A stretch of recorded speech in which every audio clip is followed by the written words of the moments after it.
ববি হাজ্জাজ, আপনার কাছে আবার আসি, যেখানে আপনি আলোচনাটায় ছিলেন।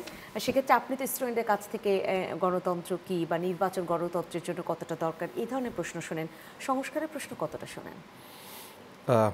ফার্স্ট অ্যান্ড ফরমোস্ট আমি একটা কথা বলি, অনেক স্নেহের সাথেই হান্নান জ্ঞান, আমি খুব রিসেন্টলি মানে গত কয়েক মাসে আমি হান্নান মাসুদকে চিনেছি এবং আমি তাকে খুবই স্নেহ করি, খুবই পছন্দ করি এবং তার দল এনসিপির অনেক কিছু চাওয়ার পুরো অধিকার আছে। তারা যেটা যেভাবে চান, উনি একভাবে একটা জিনিসকে ভালো মনে করবেন, আমি একভাবে একটা জিনিসকে ভালো মনে করবো, এটাই গণতন্ত্রের সৌন্দর্য।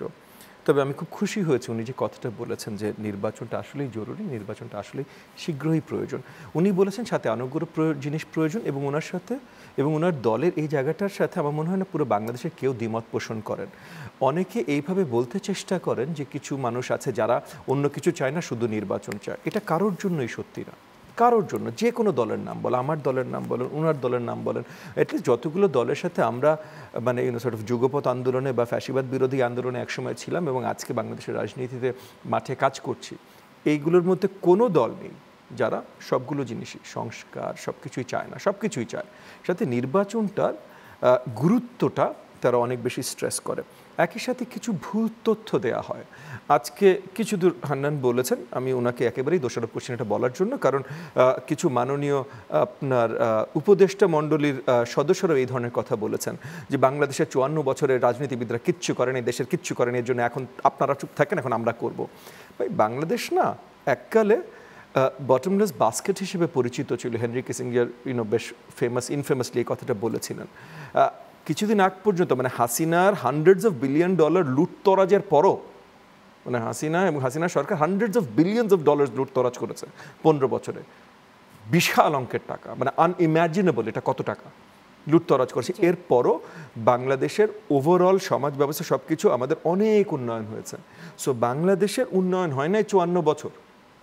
এইটার থেকে ভুল মিথ্যা ইনফরমেশন প্রচার আর হইতে পারে না। এখানে অবভিয়াসলি অনেক রাজনৈতিক দল অনেক ভুল করেছে, অনেক রাজনৈতিক নেতা অনেক ভুল করেছে। আজকে যদি এনসিপি বলে যে আপনাদের হাতে দিব না, আমি তো ছিলাম না রাজনৈতিক দল 30 বছর আগে। আবার আজকে যদি এনসিপি বলে রাজনীতিবিদদের দিব না, তাহলে এনসিপি কেন রাজনৈতিক দল বানালো? সেরকম অনেক ধরনের প্রশ্ন আসে। পয়েন্ট হল আসলে রাজনৈতিক দল এনসিপি যেমন জাস্টিফাইড রাজনৈতিক দল হওয়ার কেন, কারণ যখনই সমাজের একটা জনগোষ্ঠী, সেই জনগোষ্ঠীটা as long as it's a plurality, মানে এটা যত ছোট বা যত বড় হোক, তারা স্পেসিফিক কিছু আইডিওলজিক্যাল কারণে স্পেসিফিক কিছু চায় এবং সেই কারণে তারা সরকারে যেতে চায়, ওটা কি একটা রাজনৈতিক দল ফরমেশন হয়। যেই কারণে যখনই আমরা স্টেক হোল্ডার নিয়ে কথা বলি, আমরা রাজনৈতিক দলকে প্রধান স্টেক হোল্ডার কেন বলি? কারণ অ্যাকচুয়ালি জনগোষ্ঠী একত্রিত হয়ে কাজ করে যখন সরকার ব্যবস্থা একটা অংশ হতে চায়, ওইটাই হয় রাজনৈতিক দল। অন্য কেউ এনজিও খুলতে পারে, অন্য কেউ ব্যবসা খুলতে পারে, অন্য কেউ সমাজসেবার একটা ইনস্টিটিউট খুলতে পারে, বাট ওটা রাজনৈতিক দল হয় না এবং তার জন্য ওটা মেজর স্টেক হোল্ডার হয় না। কারণ ওখানে জনসম্পৃক্ততার একটা লিমিটেশন থাকে এবং তাদের ওই যে সদিচ্ছা যে সরকার ব্যবস্থায় যে এই চেঞ্জটা আমরা করব, এখানে লিমিটেশন থাকে, তার জন্য সবচেয়ে বড় স্টেক হোল্ডার।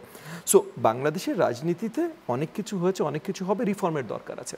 এখন মনে করেন আমরা রিফর্ম করলাম, রিফর্ম হয়েছে ভাই 11-11 সময়, ওই 2 বছর অনেক রিফর্ম হয়েছে। এখানে কিছু কথা হয় যে 3 বার নির্বাচন হয়েছে বা 4 বার 5 বার নির্বাচন, কিছু হয় না। আমি পার্সোনাল স্টোরি বলি একটু। 2001 সালে আমি রাজনীতিতে সম্পৃক্ত না, তখন হয়তো আমি হান্নান এখন যে বয়স আমার, তখন 2001 সালে হয়তো আমার সেই বয়স ছিল। বিদেশ থেকে অনেক পড়াশোনা করে একটু কাজ টাজ করে দেশে ফিরেছি সদ্য, নতুন একটা নির্বাচন হয়েছে দেশে।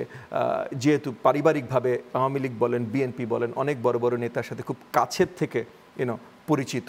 সো সেখান থেকে তাদের অনেক আলাপ আলোচনা, অনেক কিছু। আর যেহেতু আমি তাদের মতো তরুণ ছিলাম, সো অনেক মুরব্বীর এমনিও ডেকে নিয়ে বসো, তাই শুনো এই তোমাদের কি মনোভাব, যেমন আম শিওর মানে হান্নান এখন একটা পার্টির বড় পজিশনে আছেন, বাট 2 দিন আগে যখন ছিলেন না, তখন হয়তো ওনারও অনেক মুরব্বীরা ওনাকে এভাবে ডাকতেন। এখন হয়তো একটু ভিন্নভাবে ডাকে, কারণ উনি একটা পার্টির বড় পজিশনে আছে। তো সেরকম আমাকেও ডাকতো। আওয়ামী লীগ বিএনপি, আমি আপনাকে অনেস্টলি বলছি, আওয়ামী লীগ বিএনপির অনেক বড় বড় নেতা তখন তারা মানে পুরো নতুন ধারার চিন্তা শুরু করেছিল 2001-এর নির্বাচনের পর, স্পেশালি 96-91, আই ডোন্ট নো। আমি আরও বেশিরভাগ সময় মানে 91-এর পর আমি বিদেশে চলে যাই, এই 90 একদম শেষের দিকে ফিরে আসি বাংলাদেশে। সো 2001-এর নির্বাচনের পর আওয়ামী লীগের বড় বড় নেতা, বিএনপির বড় বড় নেতা, তাদের ভিতরে একটা দুশ্চিন্তা শুরু হয়ে গেছিল যে ভাই আমরা যদি একবারের বেশি নির্বাচন জিততে চাই, তাহলে আমাদের আসলে আরও জনবান্ধব দল হইতে হবে, আমাদের অ্যাকচুয়ালি অ্যাকাউন্টেবিলিটি দলের মধ্যে আনতে হবে, আমাদের সরকার ব্যবস্থায় আনতে হবে। 2001-এর পর কিন্তু এই জিনিসটার একটা প্রেশার বিএনপির ভিতরে চলে আসছিল। বিএনপি যখন আমরা তখনকার গেন ওটা নিয়ে অনেক অপপ্রচার হয়েছে এবং বিএনপির স্পোক্সপারসন আমি বিএনপি নিয়ে কথা বলবো না, কিন্তু একটা জিনিস সবার মনে আছে না, বিএনপিতে তখন দুই ধারার রাজনীতি চলছে, এক ধারার সাথে আরেক ধারার একটু ঝামেলা চলছে। একটা বড় ঝামেলার কারণ ছিল হলো একটা বড় গুরুত্বপূর্ণ ধারা জবাবদিহিতামূলক রাজনীতির দিকে যেতে চাচ্ছিল, কারণ তাদের মূল লক্ষ্য ছিল, হঠাৎ করে তারা খারাপ মানুষ থেকে ভালো মানুষ, ভালো মানুষ থেকে খারাপ মানুষ হয়ে যায়নি, কিন্তু তাদের মূল লক্ষ্য ছিল যে তাদের ওই রিয়েলাইজেশনটা ছিল যে এখন জনবান্ধব না হলে আসলে নেক্সট নির্বাচন জিতবো না। শেখ হাসিনার মনোভাব থেকে বের হয়ে যেও আওয়ামী লীগকেও এই জনবান্ধব করবার জন্য আওয়ামী লীগের একটা নেতৃত্বের বড় অংশ কাজ করা শুরু করে দিয়েছিল। আমি মানে পার্সোনাল এক্সপিরিয়েন্স থেকে মানে এই কফি টেবিলে বসে এদের গল্প শুনে বা এদের সাথে কথা বলে বলছি বছরের পর বছর 2001, 2, 3। সো ওই সময়টা আসলে শুরু হয়েছিল, কারণ কি আপনার গণতন্ত্র বা মানে সরকার ব্যবস্থা বা সোশ্যাল বা কালচার এগুলো একটা সময় লাগে তৈরি হতে। সো ওই সময়টা না 2001-এর পর মানে পরপর 3টা নির্বাচন 91, 96, 2001 3টা নির্বাচনের পর এই প্রসেসটা শুরু হয়েছিল।